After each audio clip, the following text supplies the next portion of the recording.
what we're doing right here. But we got people like yourself that are actually, bringing attention to artists in the scene and trying to highlight people and shit. Because there's really not a lot of it, you know what I mean? Yeah. And it's the same thing with, DJs, record labels, any of this shit. If you look at, like, what has Phoenix lacked that all these other places have, who do we have out here that's been a radio DJ for 20 plus years and is connected to the industry? No record labels have come from out of here. There's not really any like legendary venues or anything like that. And I mean, it's because Phoenix is a very newly developed city, you know what I mean? Exactly. Most of these other places that you look at, even once you get outside of New York and LA and shit, when you look at Philly, Atlanta, like a lot of these places, New Orleans, it's like they had other music scenes before they even had hip hop scenes. You know what I'm saying?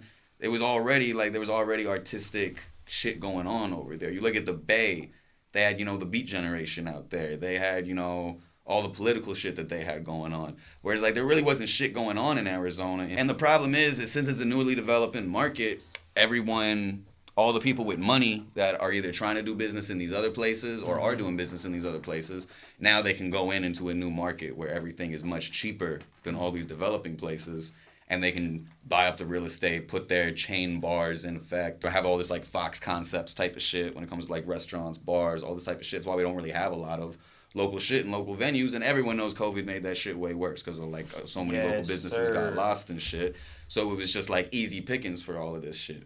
So that's part of the struggle out here. You know what I mean? Yeah. Since it is so newly developed, it's like it's hard we have an arts district, but it's not really like we have all these places that are like historic, that people have memories at, that are attached to. And, so many people are transplants. We don't have that history. Yeah. So it's hard to start building one in the 21st century now. You know what I mean? In corporate America or in capitalist America. You know what I mean?